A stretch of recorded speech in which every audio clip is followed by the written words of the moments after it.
ఇష్యూపై చర్చించేందుకు మనతో స్టూడియోలో కాంగ్రెస్ పార్టీ నుంచి అధికార ప్రతినిధి అద్దంకి దయాకర్, తర్వాత టీఆర్ఎస్ ఎమ్మెల్యే గ్యాదరి కిషోర్ మనతో ఉన్నారు. ముందు కిషోర్ గారు, నిన్న అసెంబ్లీలో చూశారు, మీలాంటి యువ ఎమ్మెల్యేలు కొత్తగా ఫస్ట్ టైం వచ్చిన 38 మంది ఉన్నారు. కానీ చిన్న చిన్న ఇష్యూ కోసం కావాలని సభ బాగా డ్రాగ్ చేసి డిస్టర్బ్ అవుతుందేమో అనిపిస్తుందా? మీరు అనుకుంటాడు చిన్న చిన్న ఇష్యూస్ అని చెప్తే నేను చిన్న చిన్న ఇష్యూస్ కాదనేది ఫస్ట్ చెప్తాను. రైట్. ఒకటి చిన్న చిన్న ఇష్యూస్ కాదండి. ప్రధానంగా అక్కడ ఏంటంటే రేవంత్ రెడ్డి గారు మాట్లాడుతున్నటువంటి సందర్భంలో ఒక్క నిమిషం మీ దగ్గరికి వస్తాను. దయాకర్ గారు, అంటే అసలు అది ఇష్యూ చిన్నదా పెద్దని కాదు, ఇద్దరు ఒక స్టెప్ దిగితే అయిపోయేది, కానీ ఆ ఇద్దరు కూడా దిగలేదు కదా.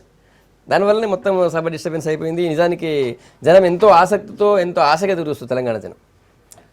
అయితే ప్రధానంగా ఇప్పుడు ఏంటంటే అస్తిత్వ పోరాటాలు జరుగుతున్నాయి రాజకీయ పార్టీల మధ్యన. ఇప్పుడు ఫస్ట్ టీఆర్ఎస్ ఉంటే సెకండ్ నేను కొట్టాలనే ఒక తలంపుతో టీడీపీ చేస్తున్నట్టుగా కనిపిస్తుంది. చెప్తే ఒక పాపులిస్టిక్ ఐడియాలజీతో ముందుకు పోతున్న పార్టీ, అంటే ఫ్లోర్ లీడర్ని కూడా కాదని ఆల్టర్నేట్గా ఇంకో లీడర్ని ఎదిగించడానికి ఒక ప్రయత్నం జరుగుతూనే అసందర్భ వ్యాఖ్యలు, అసహనంతో చేస్తున్న వ్యాఖ్యలు సభను డిస్టర్బ్ చేస్తున్నమాట వాస్తవం. దానికి తగ్గట్టుగా అధికార పక్షం కనుక తగ్గి ఉంటే, లేకపోతే అధికార పక్షం టాక్టిక్గా ప్రతిపక్షాన్ని కనుక ఒక నిలువరించే ప్రయత్నం చేయకుండా అంతకంటే ఎక్కువ వీళ్ళు రెచ్చిపోవడం వల్ల వస్తున్న సమస్యలు ఇవన్నీ కూడా. ఈరోజు ప్రజా సమస్యల్ని చర్చించాల్సిన వేదిక కాస్త వ్యక్తిగతంగా తమ ఇమేజ్ని పెంచుకోవడానికి చేస్తున్న ప్రయత్నంగా మారిన పరిస్థితిని మనం గమనిస్తున్నాం. ఇప్పుడు గ్రౌండ్లోనేమో ఒకవైపు రేషన్ కార్డులు, ఆసరా, మిగతా అంశాలన్నింటినీ గ్రౌండ్లో వదిలేసి ఈ సభలో చర్చ జరుగుతున్న మాత్రం అంశాలు వాటితో సంబంధం లేకుండా పోతున్న పరిస్థితి ఉన్నది. అయితే దానికి కూడా టీడీపీ నాయకులు ఆ విషయాలను కాకుండా పార్టీ ఎజెండాను ముందుకు తీసుకుపోవడానికి చేస్తున్న ప్రయత్నం మాత్రం తీవ్రంగా ఆక్షేపించాల్సిన అవసరం ఉంటుంది. చర్చను దారి మళ్లింపు ఏంది, టీడీపీ అస్తిత్వాన్ని నిలుపుకోవడానికి చేస్తున్నట్టుగా అయితే ప్రతిసారి అధికారపక్షం మంత్రులు కావచ్చు, నాయకులు కావచ్చు, ప్రతిసారి ప్రతిపక్ష నాయకులు మాట్లాడేటప్పుడు కూడా మాట్లాడనీయకుండా చేసేది కూడా ఈరోజు చూస్తున్న పరిస్థితి ఉంది. అంటే మొత్తంగా సభ యొక్క లక్ష్యాన్ని పక్కన పెట్టి ఈరోజు వాళ్ళ యొక్క పార్టీల యొక్క ఎజెండాలను ముందుకు తీసుకుపోవడానికి అసెంబ్లీ వేదిక చేసుకోవడం అనేది దుర్మార్గమైన పరిస్థితి. ఈరోజు ప్రజలు క్షేత్రంలో చనిపోతుంటే వాళ్ళ మీద ఒక సానుభూతితో ఉండాల్సిన సభ కాస్త రాజకీయాల కోసం జరగడం అనేది చాలా విలువైన సమయాన్ని ఇలా పక్కదోవ పట్టించడానికి ప్రయత్నం చేస్తారు. ముఖ్యంగా టీడీపీ సస్పెన్షన్ విషయంలో నాకు కొంత కాంట్రా ఉన్నప్పటికీ కూడా టీడీపీ వ్యవహరిస్తున్న తీరు మాత్రం మనం అభినందించాల్సిన రీతిలో మాత్రం లేదు. యాజ్ వెల్ యాజ్ గవర్నమెంట్ కూడా సీఎం స్థాయి నుంచి మొదలు పెడితే కింది స్థాయి వరకు రాజకీయాలనే అంశాన్ని జనం చూస్తేనే చీత్కరించుకునే స్థాయిలో ఈరోజు చర్చ జరగడం అనేది మాత్రం. ఎందుకంటే మేమిక్కడ సమస్యలతో సతమతం అవుతుంటే వాళ్ళు కొట్లాడుకుంటున్నారు అసెంబ్లీలో అనేది కింద జనం అనుకుంటున్న పరిస్థితి మాత్రం చాలా తీవ్రంగా పరిగణించాల్సిన అవసరం ఉంటుంది. ఈ రోజు నుంచన్నా ఇంకా ఒకవేళ నేను సస్పెన్షన్ అయితే నేను చెప్తున్నది వారం రోజులంటే ఆల్మోస్ట్ ఆల్ వాళ్ళ వాయిస్ని తీసేయడమే. ప్రతిపక్షంగా ఒక ప్రతిపక్షాన్ని సానుకూలంగా చూడడం అనేది కాకుండా సస్పెన్షన్ చేసే స్థాయిలో లేదనేది నా యొక్క అంచనా. దానికి మరి ఏ రకంగా ప్రభుత్వం వివరించుకుంటుందో చూడాల్సిన కిషోర్ గారు. అద్దంకి దయాకర్ గారు చెప్పినట్టు సరే, వాస్తవానికి చేసినటువంటి వ్యాఖ్యలని ఒక్క సర్వే సందర్భంలో నిజామాబాద్ ఎంపీ గారి మీద చేసినటువంటి వ్యాఖ్యల గురించే కాకుండా అంతకుముందు కరెంటు మీద మాట్లాడుతూ కూడా, విద్యుత్కు సంబంధించి మాట్లాడుతూ కూడా కేసీఆర్ గారు చెప్పినటువంటి లెక్కలన్నీ కూడా తప్పుడు లెక్కలు అని చెప్పేసి ఎస్ఎల్డీసీ దగ్గర నుంచి నేను తీసుకున్న, నా దగ్గర లెక్కలు ఉన్నాయి, ఆధారాలు చూపిస్తా అంటే గౌరవ ముఖ్యమంత్రి గారు లేచి అడిగారు, దయచేసి సభకు సబ్మిట్ చేయండి, మీ దగ్గర ఏం లెక్క ఉన్నాయి, ఆన్లైన్లో ఉన్నటువంటిది ఇప్పుడు కొడితే కూడా తెలుస్తుంది, ల్యాప్టాప్లో దొరుకుతుందని చెప్పేసి చెప్తే కూడా ఈ రోజు వరకు కూడా సబ్మిట్ చేయలేదండి. అంటే ఏది మాట్లాడినా నడుస్తుంది. ఆంధ్రప్రదేశ్ ప్రభుత్వం మనకి ఇట్లా అన్యాయం చేస్తుంది, మనకు రావాల్సిన వాటా ఇస్తలేదు, యాక్ట్లో పెట్టిన వాటా ఇస్తలేదని చెప్పేసి మాట్లాడితే, లేదు మీరే ఎక్కువ ఐడల్ పవర్ ఇప్పటికి యూటిలైజ్ చేసుకున్నారనే విధంగా తను మాట్లాడుతూ మన మీద నిందలు మోపుతూ ఒక ఇష్టం వచ్చినటువంటి లెక్కలు చెప్తూ అదే సందర్భంలో 2 దిక్కులు రిజిస్టర్ చేసుకున్నది అనే దగ్గరకు వచ్చి ప్రశ్నించి ఉంటూ పంచాయతీ లేకపోతున్నాయండి. 2 దగ్గర రిజిస్టర్ చేసుకుందంటే ఇట్లా పేపర్లలో వచ్చింది నిజమేనా ఉంటే అయిపోతుండే. రిజిస్టర్ చేసుకున్నది అట్లా చేసుకున్న మీద మీరు ఏమైనా చర్యలు తీసుకున్నారా, అట్లా చేసేటువంటి అధికారం మీద ఏమైనా చర్యలు తీసుకున్నారా అంటే అంత అథెంటిక్గా మాట్లాడినట్టు కాబట్టి అడిగారు. అది ఒక పర్సన్గా, అది కేసీఆర్ గారు కూతురు కాబట్టి, ఒక నిజామాబాద్ ఎంపీగా ఉన్నారు కాబట్టి అడుగుతున్నారు. మామూలుగా అలాటప్పగా మాట్లాడుకుంటూ పోతేనేమో ఫ్లోలో వచ్చినట్టు అయిపోతున్నాయి. అయినా అన్ని పక్షాలు లేసి కూడా వాస్తవమే పొరపాటు జరిగింది కదా, ఉపసంహరించుకుని సరిపోతుందని కూడా చెప్పారు. సరే, డిమాండ్ చేస్తున్నారు మహిళా సభ్యులు వేసి ఒక మహిళను అవమానించే విధంగా మాట్లాడారు కాబట్టి క్షమాపణ చెప్పాలంటున్నారు. కనీసం నా వ్యాఖ్యలు ఉపసంహరించుకుంటున్నా, ఒకవేళ లేదు నేను మాట్లాడిన పొరపాటు అయితే కనుక మీరు కూడా ఎక్స్ప్లెయిన్ చేయొచ్చు స్పీకర్ గారు అని చెప్పి తన బడ్జెట్ ప్రసంగం స్టార్ట్ చేయొచ్చు కదా. బడ్జెట్ మీద తను మాట్లాడడం మాకు అభ్యంతరం లేదు. ఆయన అంత మొండిగా వివరించడానికి కారణం ఏందండి? ఏమనంటే నేను రేపు ఆధారాలు చూపుతాను, మొన్న మాట్లాడినప్పుడు రేపు ఆధారాలు చూపుతాను, మరి నేను ఆధారాలు ఏం చూపాలి? మరి నేను వాళ్ళ సభ్యులు కూడా నేను వేరే టీవీ డిస్కషన్లో పోయినప్పుడు ఇవాళ ఆధారాలు చూపుతున్నాం అని చెప్పేసి మస్తు మాట్లాడేది. చూపిరు బ్యాట్ ఇప్పటివరకు చూపారు. అంటే సభను తప్పుదో పట్టించేటువంటి ప్రయత్నం, సభకు తప్పుడు సమాచారం ఇచ్చేటువంటి ప్రయత్నం చేసిరు కాబట్టి వాళ్ళ మీద కఠినంగా వివరించాల్సి వచ్చింది. ఎందుకంటే మన బడ్జెట్ సమావేశాలు జరగాల్సిందే కదా. మిగతా సభ్యులు మాట్లాడలేదు. మళ్ళీ బట్టి విక్రమార్క మాట్లాడారు నిన్న. తర్వాత మా సభ్యులు ఒక వెంకటరావు గారు కొద్దిసేపు మాట్లాడారు. ఇంకా బీజేపీ సభ్యులు ప్రభాకర్ గారు మాట్లాడాల్సింది. తర్వాత మళ్ళీ దానికి రిప్లై ఈటల రాజేంద్ర గారు దాదాపు 3 గంటల సమయం తీసుకొని అందరి బడ్జెట్ మీద లేవనెత్తినటువంటి ప్రశ్నలకు సంబంధించి వాళ్ళకు ఉన్నటువంటి అనుమానాలకు సంబంధించి నివృత్తి చేయాల్సిన అవసరం ఉంది. మరి బడ్జెట్ కొనసాగాలంటే తప్పనిసరి పరిస్థితి నిర్ణయం తీసుకున్న తప్పితే వాళ్ళ వాయిస్ నొక్కేయాలను వాళ్ళని పక్కదో పట్టించాలన్నటువంటి ప్రయత్నం మాత్రం ప్రభుత్వం చేస్తలేదు. సావధానంగా చర్చిద్దామని చెప్పింది. కాబట్టి వాళ్ళ రైతుల ఆత్మహత్య మీద సపరేట్గా మాట్లాడుకుందామంటే ఆ రోజు 4 to 6 అని టైం పెట్టుకున్నా కూడా మీరు కూడా అసెంబ్లీలో 4 to 10:30 వరకు మనం చర్చించుకున్నాం. చర్చించడానికి సిద్ధంగా ఉన్నాం. అందరం కలిసి పనిచేయాలనేటువంటి ఉద్దేశంతోనే సిద్ధంగా ఉన్నాం. కానీ మన ప్రభుత్వం ఎక్కువ అందరూ ఒక పక్షం ఉండి కొట్టాడు వదిలిపెట్టి పక్క ప్రభుత్వం సపోర్ట్ చేసే విధంగా మాట్లాడితే ఎవరు మాత్రం ఏం చేయగలుగుతారండి? ప్రజలు చూస్తున్నారు, ప్రజలకు అర్థమవుతుంది కదా ఎవరేం చేస్తున్నటువంటి విషయం. కాబట్టి ఎట్టి పరిస్థితుల్లో తను క్షమాపణ చెప్పి వస్తేనే బాగుంటున్నటువంటి విషయంలో నేను మళ్ళీ తీవ్రంగా పట్టుబట్టినటువంటి సందర్భంలో తప్పనిసరి పరిస్థితి పోడియం దగ్గరకు పోయి ఏనుగురు రవీంద్రెడ్డి గారు మాట్లాడుతున్నటువంటి సందర్భంలో బడ్జెట్ మీద గొడవ చేస్తున్నప్పుడు నిర్ణయం తీసుకోవాల్సి వచ్చింది. అంటే ఇంతకుముందు చిన్న విషయం ఎందుకంటే ప్రజలకు సంబంధించిన ఇష్యూస్ చాలా ఉన్నాయి. దగ్గర చెప్పినట్టు చాలా ఇష్యూస్ ఉన్నాయి. ఆ సర్వే ఇష్యూ అనేది నిజానికి ఒక వ్యక్తి ఒక ఎంపీ గౌరవ సభ్యురాలకు సంబంధించిన ఇష్యూ అయినప్పటికీ 2 దగ్గర నమోదైన ఒక దగ్గర తీసేస్తారు కదా, మళ్ళీ రెండోసారి స్క్రూటినీలో ఎట్లా పోతుంది.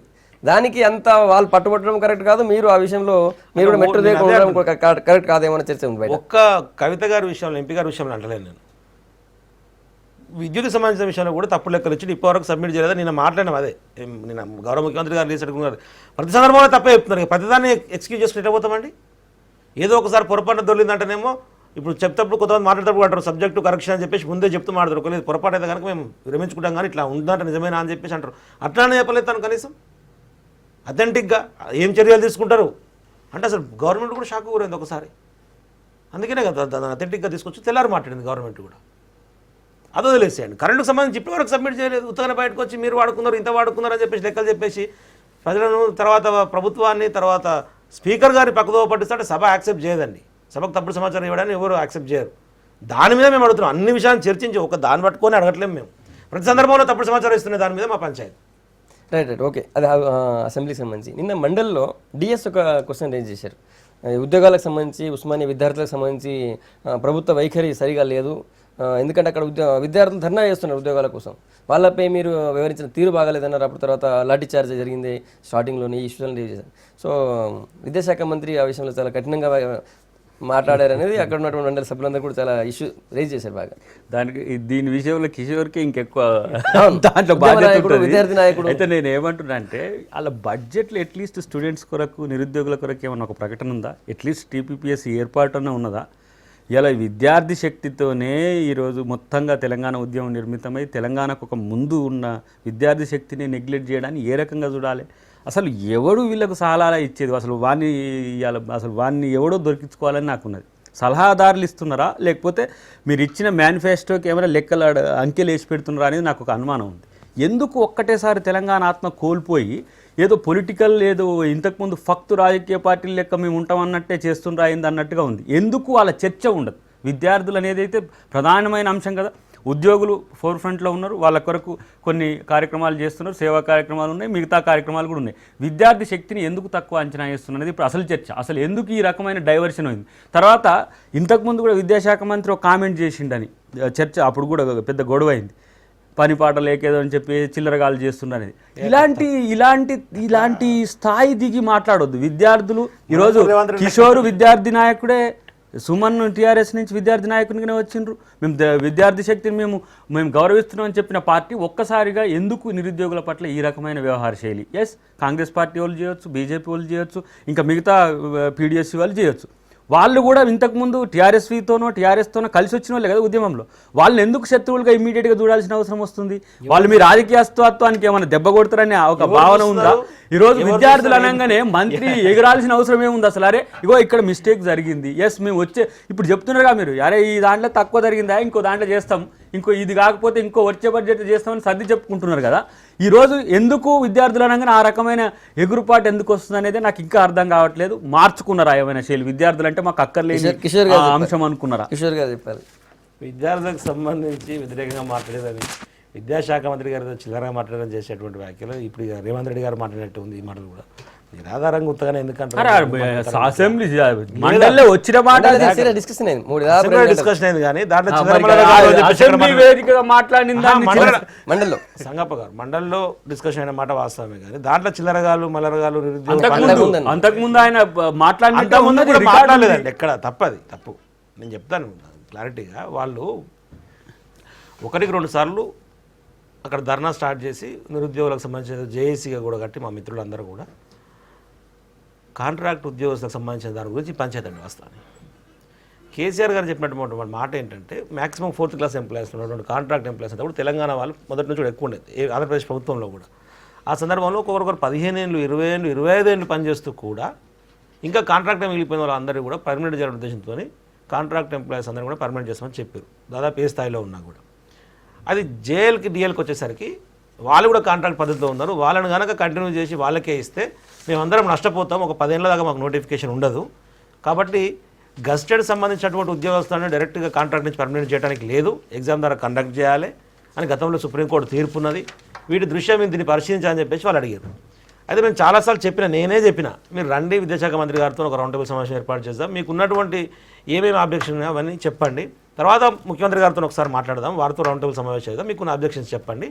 ఎందుకంటే ఇప్పుడు కాంట్రాక్ట్ ఎంప్లాయీస్ని రెగ్యులరైజ్ చేస్తామనే దానికి మొత్తం అన్ని డిపార్ట్మెంట్స్కి ఒకటే గైడ్లైన్స్ ఉండదండి. ఏ డిపార్ట్మెంట్కి సంబంధించి ఆ డిపార్ట్మెంట్ గైడ్లైన్స్ సపరేట్గా ఉంటాయి. కాబట్టి మీరు వచ్చి ఒకసారి కలిసి ఈ జేఎల్కి డిఎల్కి మాత్రం ఇవి ప్రతిపాదిస్తే బాగుంటుందని మీ సూచనలు చేయండి అని చెప్పేసి అన్నామండి. ఈ రోజు వరకు కూడా ప్రయత్నం చేయలేదు. నేను కల్పిస్తాను వాళ్ళు సీఎం కాడికి వస్తే అపాయింట్మెంట్ ఇవ్వలే. నేను మాట్లాడింది సీఎం ఆఫీస్ ముందు కూర్చొని నేను ఉండి మాట్లాడినా అసలు 2-3 గంటలు కూర్చోబెట్టి వాళ్ళని పక్కన తీయలేని మాట్లాడతారని ఎందుకు మాట్లాడే లోకానికి ద్రోహం చేస్తున్నట్టు నువ్వు ఇట్లా మాట్లాడితే ఎందుకు విద్యాశాఖ మంత్రి ఎందుకు చిల్లరగాళ్ళు చేస్తున్నారు?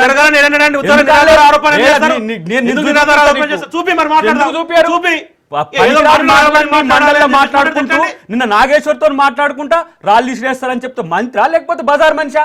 ఎట్లా మాట్లాడతారు? మండలి ఎందుకు మాట్లాడతాడు? రౌడీలు కాదు ఇక్కడ రౌడీలు కాదు మండలిలో ఉండాల్సింది మంత్రుల ఉండాలి. చరిత్ర చెప్తే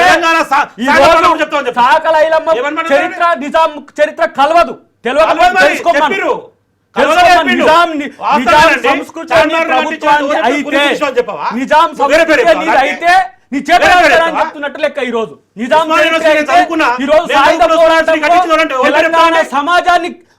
తెలంగాణ సమాజాన్ని ఈ రోజు మేము చూపిస్తాం. నిజాం నీ చరిత్ర అయితే, నిజాం నీ అహం అయితే, అస్తిత్వం అయితే నీ ప్రభుత్వం కూడా ఎక్కువ సమయం అతనే మాట్లాడుతున్నారు. స్థాయి దిగజారి మాట్లాడుతున్నారు. ప్రతి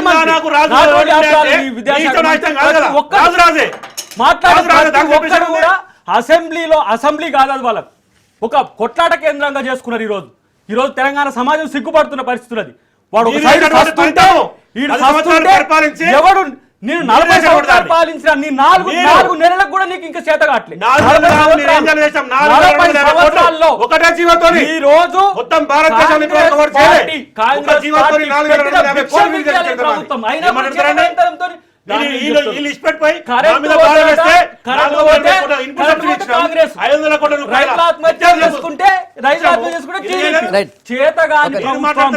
ఈ రోజు నేను ఒకటి చెప్తున్నా సంగప్ప గారు, ఈ రోజు కాంగ్రెస్ పార్టీ పెట్టిన భిక్షమికి ప్రభుత్వం, ఈ రోజు కాంగ్రెస్ పార్టీ తెలంగాణ ఇవ్వకపోతే తెలంగాణ వచ్చేదే కాదు.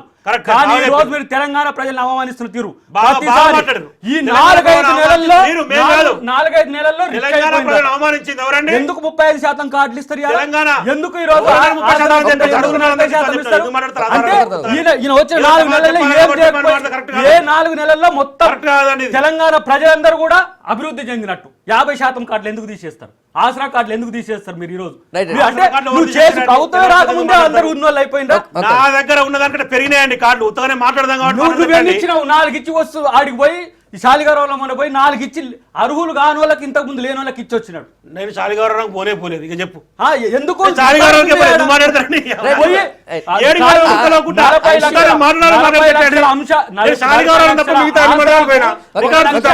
లక్ష ఇచ్చిండ్రు, 1 లక్ష ఇచ్చి ఇంకెప్పుడు ఇస్తాడట ఆయన. ఇప్పుడు ఈ నెలాఖరులోగా మొత్తం డేటా ఎంట్రీ అవుతున్నది. నెలాఖరులోగా ఆసరా కృష్ణారావు గారు కూడా వచ్చారు, టీడీపీ ఎమ్మెల్యే గారు ఏం చేస్తారు ఈరోజు? నిన్న మిగతా సస్పెండ్ అయ్యారు, మీరిద్దరు ఉన్నారు, కృష్ణయ్య గారు మీరిద్దరు మిగిలిన. నేను నిన్న మా సిస్టర్ ఇంట్లో పూజ ఉంటే మధ్యాహ్నం వెళ్ళిపోయాను. మధ్యాహ్నం దాకా ఉన్న రేషన్ కార్డుల విషయంలో బైక్ చేసి వెళ్ళిపోయాను.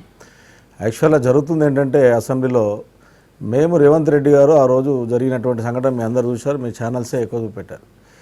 తెల్లారి మేము నేనున్నాను ఆ సమయంలో, అప్పుడు రేవంత్ రెడ్డి లేడు, దయాకర్ లేడు. ఒక కేటీఆర్ గారు లేచి మీరు తెలుగుదేశం పార్టీ సీమాంధ్ర నామినేట్ పోస్టులు అన్నీ అంత అవమానంగా. నేను 45,000తో గెలిచానండి. కుక్కటిపల్లిలో అందరూ అనుకుంటుంది కుక్కటిపల్లి కాన్స్టిట్యున్సీ వేరే ప్రాంత ప్రజలు ఉంటారని. 50% తెలంగాణ ప్రజలు ఉంటారు, అన్ని ప్రాంత ప్రజలు ఉంటారు మా దగ్గర. ఎంత అవమానపరంగా మాట్లాడుతున్నాడు కేటీఆర్ గారు అంటే మామూలుగా మాట్లాడతలేడు. అంటే మాకు అధికారం ఇచ్చారు, అధికారం ఇస్తే మేము ఏది మాట్లాడితే మాట్లాడేస్తాం, ఏదంటే జరుగుతుంది అని చెప్పి ఆ రోజు రేవంత్ రెడ్డి గారు చెప్పారండి. చెప్పిన తర్వాత వీళ్ళు తెల్లారిప్పారు, మేము సీడీకి రిలీజ్ చేశాం. మేము సీడీ ఇచ్చాం, మేము సీడీ తీసి చర్చ పెట్టరు. అసలు మా వరకు లేవగానే రేవంత్ రెడ్డి అంటే కథం టీఆర్ఎస్లో భయం. ఎందుకు భయపడుతున్నారో నాకు అర్థం కావట్లేదు. ఇలా ప్రజాస్వామ్యంలో మీకు ఒక మంచి అవకాశం ఇచ్చారు రాష్ట్రంలో, తెలంగాణ రాష్ట్రంలో. తెలంగాణ ప్రజలు ఒక అధికారం మీకు ఇచ్చిన తర్వాత మీరు అందరినీ కలుపుకోవాల్సిన బాధ్యత ఉంది. 119 మంది ఎమ్మెల్యేలను కలుపుకొని ఇలా ప్రభుత్వంలో డెవలప్ చేసుకోవాల్సినటువంటి బాధ్యత ఉంది మనకి. ఇలా మనకు మిలుగుడు బడ్జెట్ ఉంది. కేంద్ర ప్రభుత్వాన్ని మనం తిడతాం, రాష్ట్ర ప్రభుత్వంలో ఉన్నటువంటి ప్రతిపక్షాలను తిడతాం. కాంగ్రెస్ అంటే కాంగ్రెస్ తిడతారు, బీజేపీ అంటే బీజేపీ తిడతారు, మాలను తిడతారు. కృష్ణారావు గారు బడ్జెట్ పై ప్రసంగంలో పేరు కూడా రేవంత్ రెడ్డిదే ఉంది. కానీ చిన్న ఈ సర్వే ఇష్యూని పట్టుకొని కావాలెందుకు రాద్దంతా అంతా చేశారు? ఎవరు చేశారు? అది టీడీపీ వాళ్ళు. టీడీపీ ఎట్లా చేస్తాడు? మీరు మాకు అసలు అవకాశం ఇవ్వలేదు. మాకు అసలు అవకాశం ఇస్తే కదా నిన్న మీరు చూశారు కార్డుల విషయంలో, ఉద్యోగ కార్డుల విషయంలో మాకు అవకాశం ఇవ్వరు. ఎంఐఎంఓలకు గంటలు టైం ఇస్తారు. మాలను అడిగితే ఒక 2 minutes 1 minute ఇవ్వమంటే కూడా రిక్వెస్ట్ చేసాం పోయి, సార్ మాకు అవకాశం ఇవ్వండి, అవకాశం ఏంటంటే నో మీకు ఇవ్వమంతే. మీరు అసలు మీకు మాట్లాడే అధికారం లేదు. ఏమనంటే ఒక్కసారి గైర్లు ఇవ్వడం ప్రజాస్వామ్యంలో పద్ధతి కాదు. మీరు ఆలోచన చేసుకోవాల్సింది ఏంటంటే తెలంగాణ రాష్ట్రం విడిపోయింది. విడిపోయిన తర్వాత వేరే రాష్ట్రాలను మనం మాట్లాడాల్సిన అవసరం. మన రాష్ట్రం ఏం చేసుకుందాం, మన రాష్ట్రాన్ని ఏ రకంగా అభివృద్ధి చేసుకుందాం, ఎట్లా డెవలప్ చేసుకుందాం. మనం సస్పెండ్ చేసి 4 రోజులు సస్పెండ్ చేస్తారంటే ఈ విషయంలో మీరు విజ్ఞాతగా మీ పాప గురించి అన్నప్పుడు ఎస్ ఆయన ఇంతమంది అన్ని పక్షాలు చెప్పినా ఆయన విడ్రా చేసుకుంటలేడు కాబట్టి మీ విజ్ఞతగా వదిలిపెడతాం, మాకు ముందు ప్రజల సమస్య ముఖ్యమని చెప్పి నిన్న ఒక మాట అనేసి నువ్వు నడిపోయినవి. నువ్వు 4 రోజులు సస్పెండ్ చేయడం ఏంటండి? నువ్వు ప్రజాజన 4 రోజుల్లో మీ బండారం బయట పడుతుంది, తెలుగుదేశం పెట్టాలు ఉంటే మొత్తం రికార్డుల దగ్గర ఉంది, మా బండారం బయట పడుతుంది అని చెప్పి 1 week సస్పెండ్ చేస్తారా?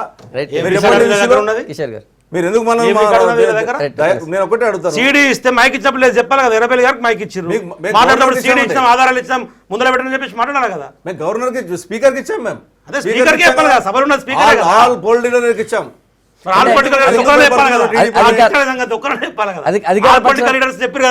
క్షమాపణ చెప్పని చెప్పేసి పొరపాటు జరిగిందని కనీసం ఉపసంహరించుకోమని చెప్పారు కదా. మీకు సీడీలు ఇచ్చాం కదా. ఆల్ పొలిటికల్ పార్టీస్ మిమ్మల్ని ఉపసంహరించుకోమని 1 week సస్పెండ్ చేయడం ఏంటండి? ఏం తప్పండి సస్పెండ్ చేయడం? అన్ని పొలిటికల్ పార్టీలు అప్పీల్ చేసిరు, దయచేసి విత్డ్రా చేసుకోరు రేవంత్ రెడ్డి గారు.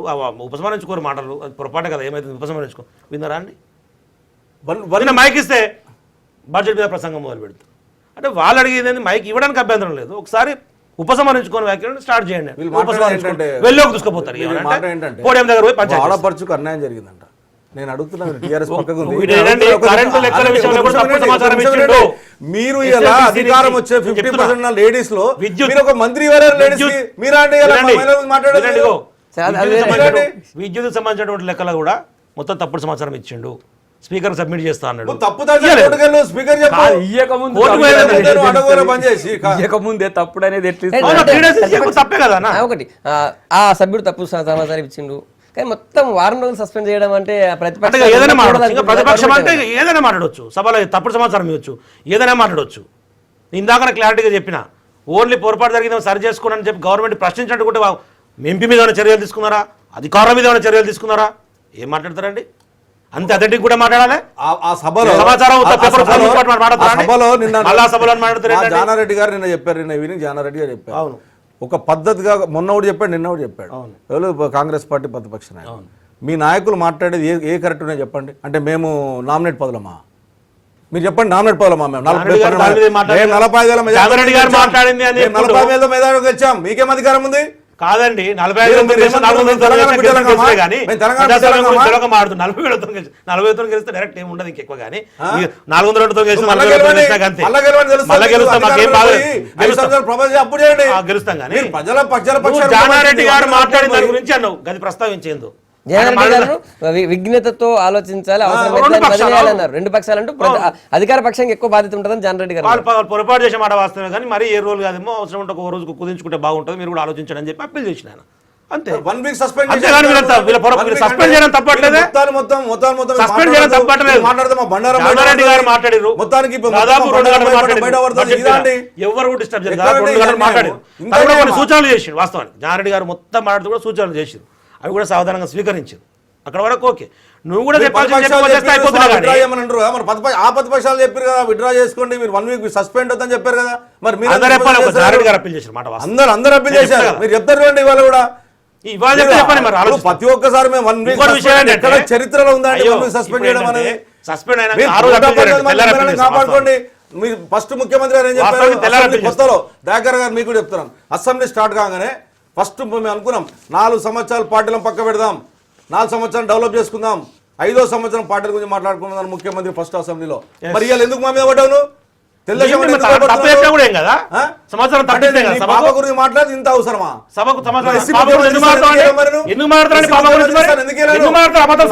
తలగా తీసుకుంటాను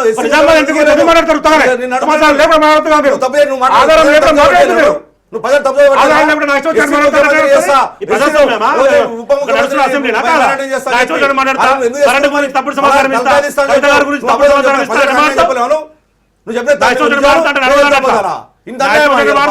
ఈ రాష్ట్రంలో ఇంత అన్యాయం జరుగుతా. మీకు ఒక మంచి బాధ్యత ఇచ్చారు, ఇలా మీకు న్యాయం చేయాలని చెప్పి ప్రజలందరూ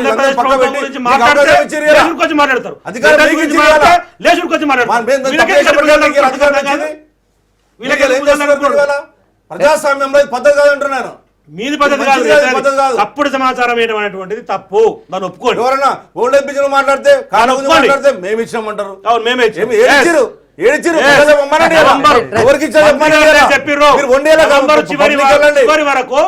నవంబర్ చివరి వరకు డేటా ఎంట్రీ జరుగుతున్నది, అందరికి ఇచ్చి తీరుతాము.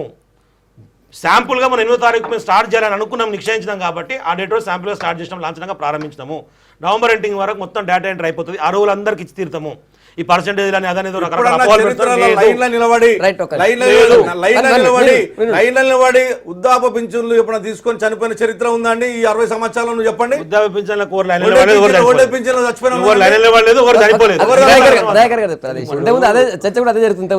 ఏమైతుందంటే అధికారం వచ్చినాక ఈరోజు వాళ్ళకి ఏం అర్థం కావట్లేదు కింద క్షేత్రంలో ఏం జరుగుతుందో. ఈవెన్ ద ముఖ్యమంత్రికి కూడా సరే ప్రతిపక్షాలు అబద్ధం చెప్తే నువ్వు నిజం ఎందుకు చెప్పవు? నిజం చెప్పే ప్రయత్నం ఎందుకు చేయవు? ఇది కాదు ఇట్లా అయిందని చెప్పడానికి వివరణ కాదు, ఆ వ్యక్తి మీద దాడి కొరకు ప్రయత్నం చేయడం, అవసరమైతే సస్పెన్షన్ కొరకు ప్రయత్నం చేయడం. నేను ఒకటే చెప్తున్నా, ఈరోజు తెలంగాణ ప్రభుత్వం ఏర్పడ్డాక సగటు ప్రజలు సంతోషపడాలి, రాజకీయ పార్టీలు కాదు. రాజకీయ పార్టీలు రాజకీయాల కొరకు చేస్తారు, రాజకీయంగా వాళ్ళు లబ్ధి పొందాలనే ఒక ఆకాంక్షతో ఉంటారు. ప్రజలు ఈరోజు ఏ రకమైన కష్టాలు ఎదుర్కొంటున్నారు ఏ మాత్రం ఆలోచించే పరిస్థితి లేదు. సర్వేకి పోయి 18 మంది చనిపోయే పరిస్థితి ఉన్నది, వాళ్ళ గురించి చర్చ లేదు. వృద్ధాప్య పెన్షన్లకు మిగతా ప్రతిదానికి కొట్లాట. ఈరోజు 18 మంది చనిపోయారు. ఇప్పుడు మీరు చూడండి, ప్రతి జిల్లా రికార్డ్స్ తీయండి. నేను ఇప్పుడు పోయి వస్తుంటే యాక్సిడెంట్లు అయ్యి ఉన్నోళ్ళు, నీకు పర్పస్ ఆఫ్ ది సర్వే ఏది అసలు? ఇంతవరకు పబ్లిష్ ఎందుకు కాలేదు? ఎందుకు దాన్ని సీక్రెట్ ఉంచాల్సిన అవసరం వస్తుంది? ఎందుకు ఈ రోజు దాన్ని అర్హులైన వారికి దృష్టిలో ఏంది? ఆన్లైన్ నువ్వు పెట్టేది ఏందా? ఎవడైనా చూస్తూ పెడతాడు, అది లెక్క కాదు. ప్రభుత్వము దాచుకోవడానికి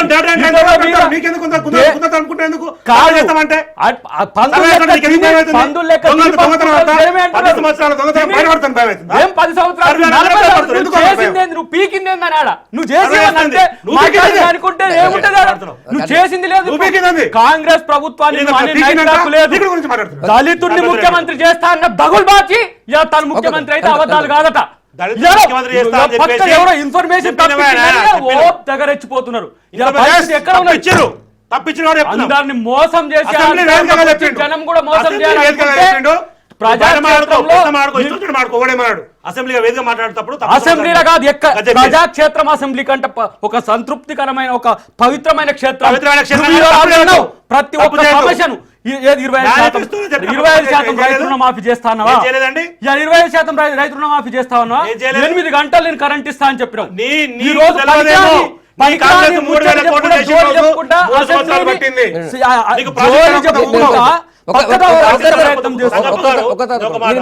ఇదే కాంగ్రెస్ పార్టీ రైతు రుణమాఫీ 3,000 కోట్లు చేస్తే 3 సంవత్సరాలు పట్టింది. ప్రాసెస్ ఉంటుందండి. ఇప్పుడు అలా కాంగ్రెస్ గవర్నమెంట్ ఆర్బీఐ సహకరించి ఉన్నప్పుడు మాకు ఇప్పుడు ఆర్బీఐ సహకరించకపోయినా సరే 25% రైతు రుణమాఫీ చేసినాం. దేశ చరిత్రలో ఒకటే ఒక జీవోతోని 4,250 కోట్లు రిలీజ్ చేసే చరిత్ర ఏ రాష్ట్రానికి కూడా ఏ ముఖ్యమంత్రి కూడా లేదు. ఆయన కూడా అదే అంటున్నాడు. హర్షించాలి. ఆయన కూడా అదే అంటున్నాడు. నువ్వు రైతులకు ₹1,00,000 రుణమాఫీ అన్నావు, 25% అనలే. ఇలా నువ్వు మొత్తంగా 1,000 రూపాయలు అర్హులైన అందరికి ఇస్తా అంటున్నావు. సంఘటన ₹1,00,000 సంబంధించి నిన్నేమన్నా బ్యాంకులు ఇబ్బంది పెడుతున్నారా? With interest assembly with interest వాని వడ్డీ కట్టినావు నువ్వు. వడ్డీ కూడా వాడికి ఇంకా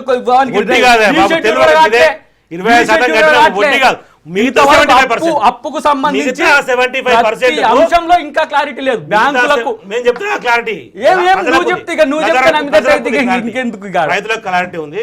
75% విత్ ఇంట్రెస్ట్తో మేము కడతామని చెప్పినాము. మొదటి 25% కట్టినాము. ఆల్రెడీ మళ్ళీ రుణాలు కూడా ఇస్తున్నారు. దానికి సంబంధించి పోచారంగా లేచి మనం అర్ధగంట సేపు ఉపన్యాసం చెప్పారు అసెంబ్లీలో. అందరూ వేదికగా చూసిరు.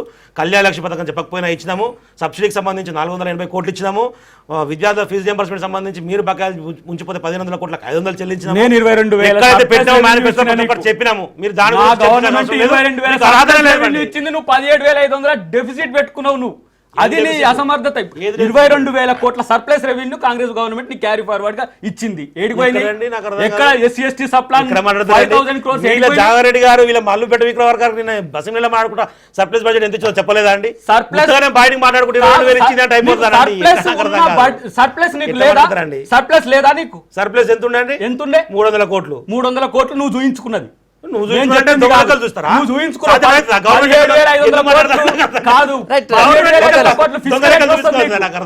డబ్బులే లేవు కదా. 17,000 ఎందుకు? జానారెడ్డి గారు మాట్లాడి మల్లు గారు మాట్లాడుకుంటే వాళ్ళు మాట్లాడితేనే మీరు మాట్లాడాలనుకుంటే తప్పు. అది వాళ్ళు అసెంబ్లీలో మాట్లాడే చర్చ నీకు తెలిసిందే న్యాయము, ఆయనకు తెలిసిందే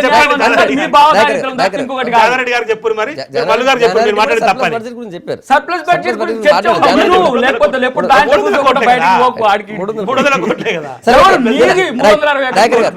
కృష్ణారావు గారు మీరిద్దరు మాట్లాడుకుంటారు పెద్ద ఇబ్బంది. ఆయన కూడా మాట్లాడివ్వాలి కదా. కృష్ణారావు గారు నిన్న రేషన్ కార్డు ఇష్యూ అయింది. దాన్ని మీరు కూడా మాట్లాడి ట్రై చేశారు, వాకౌట్ కూడా చేశారు. రేషన్ కార్డు విషయంలో కావాలని ప్రతిపక్షాలు రాద్ధాంతం చేస్తున్నాయి. ఇప్పుడు కిషోర్ గారు కూడా అదే అంటున్నారు. ఇప్పుడు ఎమ్మెల్యే గారు కూడా అర్థం చేసుకోవాలి. ఇది 5 నెలల ప్రభుత్వం వచ్చింది. ప్రతిపక్షాలు చెప్పింది కూడా వినాలండి. మేము ఎమ్మెల్యే అని వల్ల మీకంటే పన్ను నడుస్తాం. మేము ఇలా మా దగ్గర రండి. మా దగ్గర 15,000 లాస్ట్ ఇయర్ ఉండే. ఈ స్టార్ట్ 9,000 మొన్న మంత్రి గారు వాళ్ళకి సంబంధించిన జిల్లా మంత్రి వచ్చి చెప్పాడు. అందులో ఇవాళ మనం ఇచ్చింది 1,500 అండి. ఈ రోజు వరకు 10 మందికి ఇచ్చారు. అది కూడా ఆ రోజు క్యాష్ ఇచ్చారు. అసలు ఎక్కడ ఇవ్వట్లేదండి.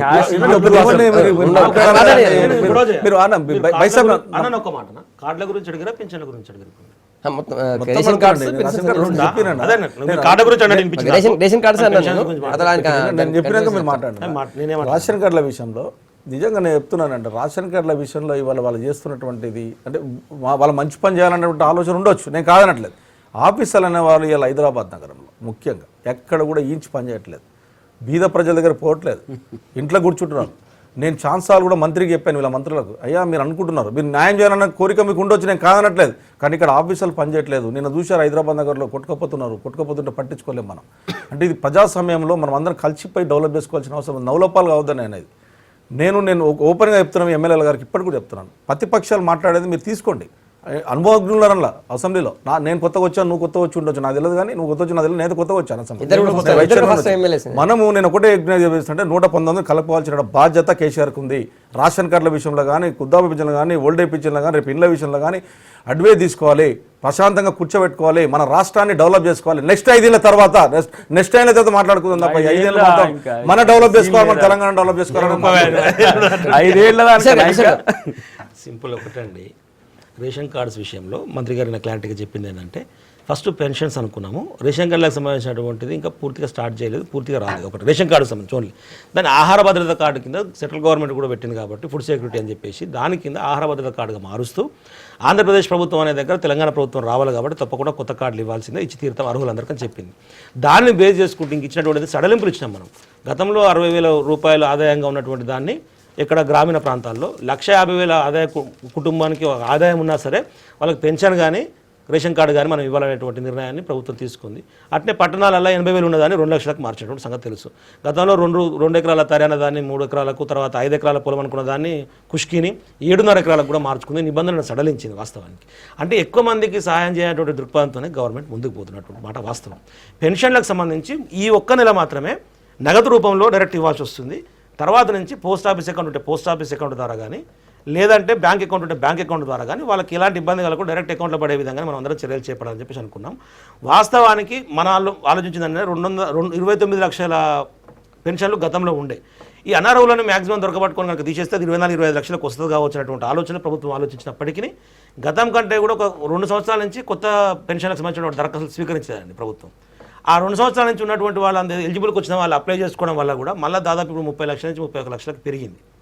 అందరికీ కూడా గతంలో అధికారులు మీరు అన్నట్టుగా కొంచెం మిస్కమ్యూనికేట్ చేసినప్పటికీ మళ్ళీ కేసీఆర్ గారు పిలిపించి ఇస్తున్నామంటే అందరికి ఇవ్వాలి, సగం కండిషన్స్ ఎస్సీలకి, బీసీలకి, ఓసీలకి అని పెట్టవద్దు. కాబట్టి అర్హులందరికీ ఇచ్చి తిరండి. హైదరాబాద్ అంటే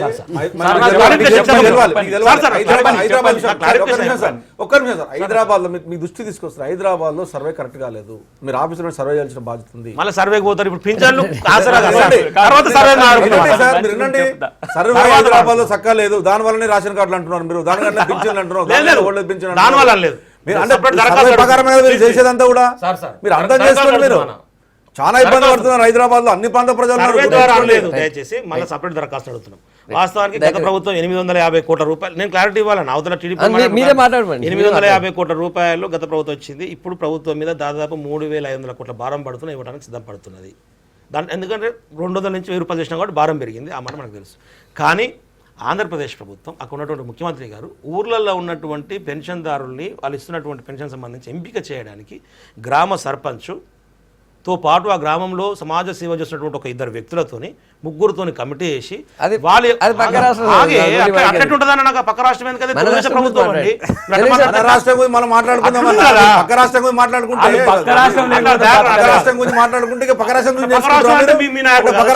రాష్ట్రం గురించి మాట్లాడితే పక్క రాష్ట్రం వాళ్ళు ఫైనల్ చేసిన పేర్లకు ఇస్తున్నారండి. అర్థం చేసుకోండి.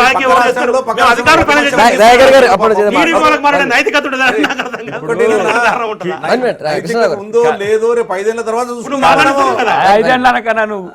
ఇప్పుడు కిషోర్ చెప్పేది కేసీఆర్ చేసిన మొత్తం ఏంటి విధి విధానాలకు సంబంధించి డైరెక్ట్గా మౌఖికంగా వస్తున్న ఫోన్స్ ఎంఆర్ఓస్కు 3,000 ఉంటే 1,500 చేయండి, 6,000 ఉంటే 3,000 చేయండి. ఇది పరిస్థితి.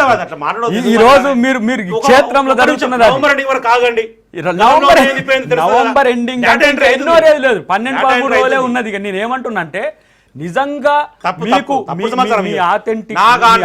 అథారిటీస్ ఎవరైతే ఉన్నారో తిరుమలగిరి మండలంలో మన ఇద్దరు ఒకటే కాదు చెప్తాను. తిరుమలగిరి మండలంలో 250 పెన్షన్లు పెరిగినాయి. గతంలో 4,600 చిల్లర ఉంటే 4,850. ఆడికి వచ్చినవి చేయబట్టి వర్ధమాన్ కోట్లో 1,200 మంది లబ్ధిదారులు. అవును, ఇలా 400 మంది ఐడెంటిఫై అయినారు. వాళ్ళు 1,300 మంది అప్లై చేసుకుంటే ఎందుకు 400 మందికి తక్కువ వచ్చింది? తప్పు అది చెప్పాలి.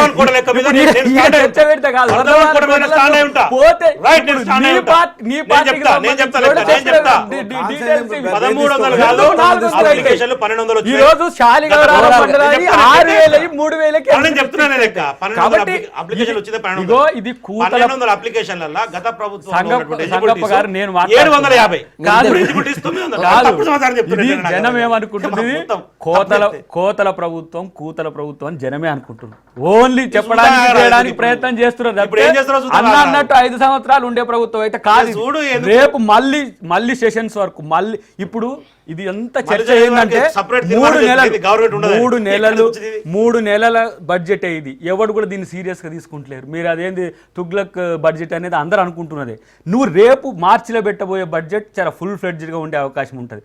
విఘ్నులైన మేము కూడా ఈ దాంట్లో 1,00,000 కోట్లు పెట్టిన దానికి ఏదో పిచ్చిగా దీన్ని ఏదో అవుతుందని మేము అనుకోవట్లేదు, జనం కూడా దీని వల్ల వస్తుందని అనుకోవట్లేదు. కానీ మార్చి తర్వాత నువ్వు పెట్టబోయే ఏదైతే ఉందో దాని మీద చర్చ జరుగుతుంది. ఇప్పటికే మీరు చేస్తున్న ప్రతి పని గురించి చర్చ జరుగుతున్నది. 60 ఏళ్ల ఆకాంక్ష తెలంగాణ రాష్ట్రం వచ్చిన తర్వాత ఫస్ట్ బడ్జెట్ మీద చాలా ఆశలు ఆకాంక్షలు మీరు అంత లైట్ గా ఎట్లా తీసుకుంటారు? అసలు ఆ బడ్జెట్ నేను మాట్లాడినాక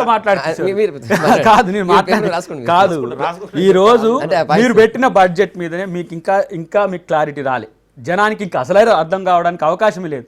నువ్వు 1,00,000 కోట్ల లక్ష్యంగా పెట్టిన బడ్జెట్లో నువ్వు ఈరోజు తెలిసో తెలియకో 4.79 డెఫిసిట్ ఫిజికల్ డెఫిసిట్ పెట్టినావు. నీకు కేంద్ర ప్రభుత్వం నుంచి 16-17 వేల కోట్లు ఆశిస్తున్నావు. వాడిని సన్నాసి వాడిని ఫాసిస్ట్ అంటే ఇస్తారా నీకు? ఇవాళ నీకు 35,000 పైచిలకు చెప్తాను, ఏం మాట్లాడాలి ఒకటే చెప్పండి మీరు. కేంద్ర ప్రభుత్వం ఇస్తుందా అంటే ఇవ్వాలండి. కేంద్ర ప్రభుత్వం మన రాష్ట్రం నుంచి పోయే ట్యాక్స్లోకి వెళ్ళి వాళ్ళ బడ్జెట్ ఏమైనా కేటాయించాలి, ఇవ్వాలి. దాంట్లో ఉన్న వెసులుబాట్లు ఏంది? జాన్ రెడ్డి గారు లేవనెత్తారు ప్రశ్నలన్నీ, ఇవన్నీ పెట్టిరు, అద్భుతం జరుగుతుంది. అవన్నింటినీ కూడా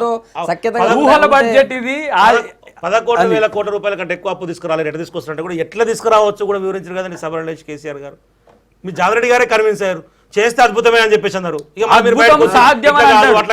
తుగ్లక్ గిరే చేసిండు. దౌలతాబాద్ కు ఢిల్లీ నుంచి అది మార్చి ఎన్ని కష్టాలు ఎదుర్కొన్నాడో రేపు మీరు అద్భుతాలు అనుకుంటున్నాయి అన్ని కూడా అట్లా తేలిపోతాయి. అట్లా బడ్జెట్ అర్థం కాని తుగ్లక్ అనిపిస్తుంది నిజంగా.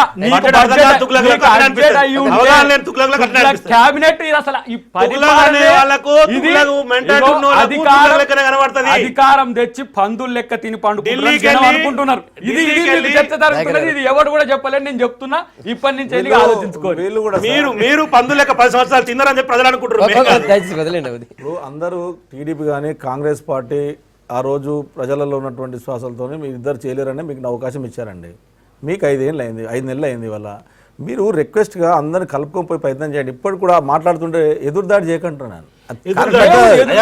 ఎదురుదాడి ఏంటంటే నేనేమంటున్నానంటే ఈ తెలంగాణ రాష్ట్రంలో 1,00,000 బడ్జెట్ అన్నారు, మీరు 1,00,000 బడ్జెట్ చేస్తున్నారు. మీరు చేయండి, మేము పాలాభిషేకం చేస్తాం, మంచి చేస్తాం, మేము పాలాభిషేకం చేస్తాం అసెంబ్లీలో. మీరు మేమేమంటున్నాం అంటే మంచి పని చేసుకుందాం, రాష్ట్రాన్ని డెవలప్, పార్టీలు పక్క పెట్టేద్దాం. మీరు దయచేసి అర్థం చేసుకోవాల్సింది ఏంటంటే ఎప్పుడు చరిత్రలో కూడా వారం రోజులు ఒక చిన్న విషయం మీద సస్పెండ్ చేసిన చరిత్ర లేదండి. మీరు ఆలోచన చేసుకోండి, రేపు పొద్దున్న అందరిని పిలిపించుకోండి, ప్రజల్లో చెడు పేరు వస్తుంది, మీకు అర్థం చేసుకోండి. మీరు కానీ టీడీపీ కూడా మీరు కూడా అంటారు సరే కొత్త రాష్ట్రం వచ్చింది బాగా చేసుకుందాం అంటారు. మరి ప్రతి చిన్నదానికి వెళ్ళకపోయి సభను డిస్టర్బ్ చేసేటువంటి అధికార పార్టీలో ఇప్పుడు రాంగా చూసినామండి వెళ్ళి నువ్వు చెప్పండి.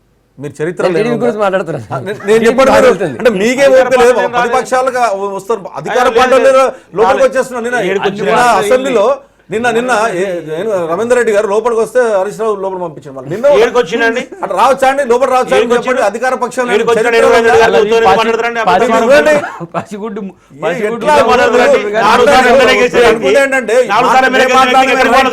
ఏమండి, మేము మాట్లాడింది రైట్, మేము మాట్లాడింది కరెక్ట్, మీరు మాట్లాడి తప్పని కరెక్ట్.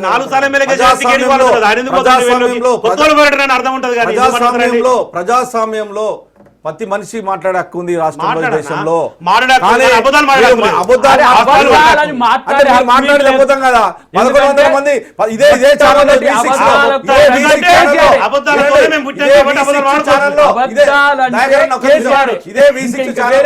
చూశాను. 1100 మంది బిడ్డలు చనిపోయారు, వాళ్ళ గురించి ఏం మాట్లాడతలేదు పాటలు అన్నారు. 499 మందిని పెట్టారండి. మీరు మరి మీరు అబద్ధం ఆడతలేరా? మీరు చెప్పండి, సమానం చెప్పండి. నిజాలు మాట్లాడితే మేము అబద్ధం ఆడతామా? మీరు ఇదే ఛానల్ చూపెడతాను, తీసుకొని చూపెడతాను. 1100 మీ టీఆర్ఎస్ వాళ్ళు మాట్లాడారు. ఎందుకంటే మీరు చిన్న విషయాలలో తండ్రిలాగా కేసీఆర్ భరించాలి. చచ్చిపోయినటువంటి 1200 మంది ఎవరి పేరు రాసి చచ్చిపోయారండి? వీళ్ళ నాయకుని పేరు. వీళ్ళకి నైతికత ఉందండి? అభినవ్ గురించి మాట్లాడే నైతికత వీళ్ళు ఈ పార్టీ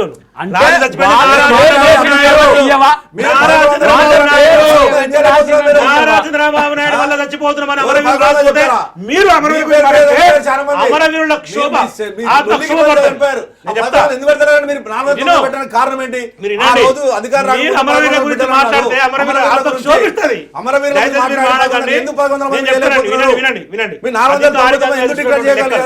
అధికారికంగా మీరు రైతులు చనిపోతారంటే లేదు 150 మంది అంటారు, 150 వేరే వాళ్ళు 10,000 తప్పు లెక్కలు అంటారు. మీరు చెప్పిన 421 జీవో ప్రకారమే నేను చెప్పింది తప్ప. 5 లక్షలు అంటే మీరు చెప్పిన 421 జీవో ప్రకారం ఆల్రెడీ 49 మందికి ఇచ్చినామండి 1,50,000. మిగతా వాళ్ళు లిస్ట్ తెప్పించుకుంటాం, ఆర్డీ వాళ్ళు ఎంఆర్ వాళ్ళు పోతున్నారు, ఆ లిస్ట్ కలెక్ట్ వచ్చిన తర్వాత వాళ్ళకి కూడా ఎక్స్కేజ్ చెల్లిస్తామన్నారు. నిలబడ్డావు, మీరు పట్టించుకుంటారు, 500 మంది చచ్చిపోయారు, 5 లక్షలు ఇవ్వాలి.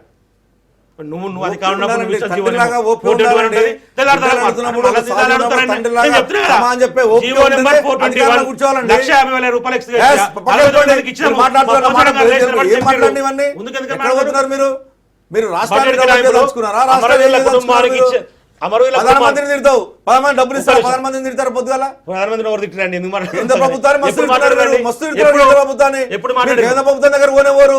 మేము పోలేదు, పోయినా ఆధారాలు వచ్చామండి. ఇవే అబద్ధం ఫోటోలా అబద్ధం మాట. పెట్టింది. అబద్ధం మాట. సెంటర్ మేము మినిస్టర్ బయటకు ఉమాభారతి చెప్పాడు, కాడికి పోయి కేసీఆర్ హరీష్ రావు గారు గారు బయటకు తెల్లారి వస్తారని. వీళ్ళ నాయకులు పంపించలేదా? ఎట్లా ఇస్తారు కరెంట్ యుద్ధం చెప్పండి అని చెప్పి నాయకులు చెప్పండి, పంపించలేదు. మేము దాన్ని తీర్మానం చేశామండి. దాన్ని ప్రశ్నించాలి. 119 మంది ఎమ్మెల్యేలు మాట్లాడండి. తీర్మానం చేశాం. ఎవరో తెలుగుదేశం పార్టీ అక్కడ ప్రభుత్వం తప్పు చేస్తే శిక్షించండి, అవసరమైతే కోర్టుకు వెళ్ళండి, అందరూ కలిసి నాడు కేంద్రానికి వెళ్దామని చెప్పాం. చెప్పక ముందుకే తీర్మానం కోర్టు చేశాక ఇంకేంటండి చెప్పినాము. మీకు? నువ్వు మేము చెప్పక 119 మంది ముందుకే ఎమ్మెల్యేలు చెప్పిన కోర్టు తర్వాత బాబులు దాన్ని ఎందుకు తీసుకుపోయి వచ్చి మహారాష్ట్ర నీళ్ళు ఇవ్వకపోతే మహారాష్ట్ర ప్రభుత్వం మీదకి దాడికి పోతావు. ఇలా ఆంధ్రప్రదేశ్ ప్రభుత్వం కరెంట్ ఇవ్వకపోతే ఎడికి పోవాలండి వీళ్ళు? ఆంధ్రప్రదేశ్ ప్రభుత్వం దాన్ని ఉత్సాహం చెప్పాం కదా, తీర్మానం చేశాం అసెంబ్లీలో. మేము అసెంబ్లీలో తీర్మానం చేశాం. అప్పుడు లెక్కలు మాడుకుంటా అది వదిలిపెట్టి వాళ్ళ నాయకునికి బదులు ఎమ్మెల్యే గారు వినండి, 119 మంది తీర్మానం చేశామా లేదా చెప్పండి. సభా సాక్షిగా మీరు చెప్పండి, మీ చేతగాక మీకోకుండా అమరవీరుల కుటుంబానికి ఇచ్చిన బడ్జెట్ చూడండి, 490 మందికి సరిపోయేంత కాదు, ఇంకెక్కువ ఉన్నది. వాస్తవానికి అంటే గతంలో జరిగినటువంటి పొరపాట్లల్లో అంతటా కూడా ఏమైందంటే అందరికి కూడా పోస్ట్ మార్టం చేయలేదండి. ఇప్పుడు అధికారులు తీసుకొచ్చే లెక్కలు ఏంటంటే పోస్ట్ మార్టం చేసిన కాడికి వాళ్ళు అవి ఫైనల్ చేసుకొని వాళ్ళు ధృవీకరించి దాన్ని పట్టుకొని వచ్చేటువంటి ప్రయత్నం చేస్తారు. నా కాన్ఫరెన్స్లో కూడా ఒక హోంగార్డ్ చనిపోయాడు. వాస్తవానికి ఆ రోజు పోలీసు యంత్రాంగం ఉండి ఇది పోస్ట్ మార్టం గీస్మాటం చేస్తే నీకు ఉద్యోగం రాదురా, మీ ఇంట్లో లేకపోతే పైసలు రావురా అని చెప్తే వాళ్ళు చేయించలేదంట. ఇప్పుడు నేను కూడా దాని గురించి మాట్లాడాను, చెప్పిన కలెక్టర్ గారికి చెప్పిన, సీఎం గారు గురించి తీసుకెళ్ళాను. ఇటువంటి కొన్ని ఇష్యూస్ వస్తూ ఉన్నాయి. ఆయన కేవలం తెలంగాణ గురించి చెప్పిన అందరూ తెలుసు, కానీ రోజు పోస్ట్ మార్టం చేయించుకోకపోవడం వల్ల ఇంక్లూడ్ కాలేకపోతుంది అమరవీరులకు సంబంధించిన దాన్ని. అటువంటివన్నీ కూడా అందరూ ఎమ్మెల్యేలు ఎవరైనా సరే మీ దగ్గర అటువంటి వాళ్ళు ఉన్నా కూడా తీసుకురండి, అన్నింటిని కలిపి దీంట్లో పెడదామని చెప్పారు. అది వదిలిపెట్టి ఎంతసేపు మీరు ఇన్నే పెట్టారు, మీరు ఇన్నే పెట్టారు ఎట్లా అండి? ఫైనల్ చెప్పండి దయాకర్ గారు. నిన్న ఈ 5-6 రోజులు, వారం రోజులు పైన అయిపోతుంది దాదాపు. చిన్న విషయాన్ని కూడా అటు అధికార పక్షం వాళ్ళగా డిస్టర్బ్ చేయడం ఒకటి, వెంటనే వెళ్ళకు రావడం, దాని తర్వాత సభ డిస్టర్బ్ కావడం ఆగిపోయింది. అంటే గతంలో చూసిన సభలే మళ్ళీ కనిపిస్తాయి. వెరీ వెరీ వెరీ ఫస్ట్లోనే చెప్పిన నేను, ఈ రెండు ప్రభుత్వము విపక్షంలోని టీడీపీ ఉత్సుకత అంతా కూడా తాము ప్రజలకు నాయకత్వం వహించాలనే ఆదుర్దాత ఉన్నప్పటికి కూడా ఈరోజు కాంగ్రెస్ వ్యవహరిస్తున్న చూరుతుంది ఎంత సోబర్గా ఉంది. ఇవాళ ప్రజా సమస్యలు దృష్టికి తీసుకురావడానికి జాన్ రెడ్డి గారు కావచ్చు, మల్లిబట్టి విక్రమార్క గారు కావచ్చు, మా నాయకత్వం అంతా కూడా ఇప్పుడు అధికారం కోల్పోయినందుకు కాదు, తెలంగాణ ఇచ్చిన కాంగ్రెస్ పార్టీని తెలంగాణలో తిట్టుకోవచ్చు. ఈరోజు అక్కడ మమ్మల్ని మొత్తం కూడా క్షేత్రంలో మొత్తం నాశనం చేసిండు. ఆంధ్రప్రదేశ్లో చంద్రబాబు నాయుడు గారు. మీరు రాజకీయ లబ్ధులు చూస్తున్నారు కానీ తెలంగాణ డివైడ్ చేసింది ఎవరు అని చర్చ వచ్చినప్పుడు కాంగ్రెస్ పార్టీకే వస్తుంది, అక్కడనైనా ఇక్కడనైనా. ఈరోజు మేము ఇచ్చిన తెలంగాణను మీరు ఏ రకంగా చేస్తున్నారనే ఆలోచన చేయకుండా ఇప్పుడు టీడీపీ ఎదిగితే నా అస్తిత్వానికి దెబ్బ చేయబట్టి దాన్ని ఇప్పుడే ట్రిమ్ చేసి పడేయాలి. అమ్మో నేను ఇప్పుడు కాంగ్రెస్ కంటే ముందు ఉండాలని చెప్పి టీడీపీ చేసే ప్రయత్నం, ఇవన్నీ కూడా టాక్టిక్స్తో నడుస్తున్న పరిస్థితి. కానీ ప్రజలు ఈరోజు అనుభవిస్తున్న ఏదైతే కష్టాలకు అది రిప్లికాగా మాత్రం లేదనేది జనరల్గా సాధారణంగా చర్చ జరుగుతుంది. దానివైపు సభ జరగాలని చెప్తున్నానండి. నేనేమంటే వారం రోజులు సస్పెండ్ చేశారు. ప్రజా సమస్యలు చాలా అడిగేటి ఉన్నాయి. మీరు దయచేసి అన్ని పక్షాలు చెప్పారు, మీరు చెప్పాడు కదా, మీరు మీ 100% అందరిని మళ్ళీ తీసుకోవాలి, మళ్ళీ చాలా చర్చించవలసింది. ఫస్ట్ అసెంబ్లీని ఈ రకంగా చేయొద్దు, మీరు దయచేసి అర్థం చేసుకోవాలి. మీరు ఉపయోగించుకోండి, మేము ఉపయోగించుకుంటాం. మీ కేటీఆర్ మనం తిట్టవచ్చు, ఉపయోగించుకోమని మేము ఉపయోగించుకుంటాం. మీరు స్పీకర్ అప్పీల్ చేస్తారు, ఎందుకంటే మీరు ఇంకా కృష్ణయ్య గారు ఇద్దరు మీరు కూడా ప్రభుత్వానికి వ్యతిరేకంగా మాట్లాడితే మీరు కూడా సస్పెండ్ అవుతారు స్వామి, జాగ్రత్త.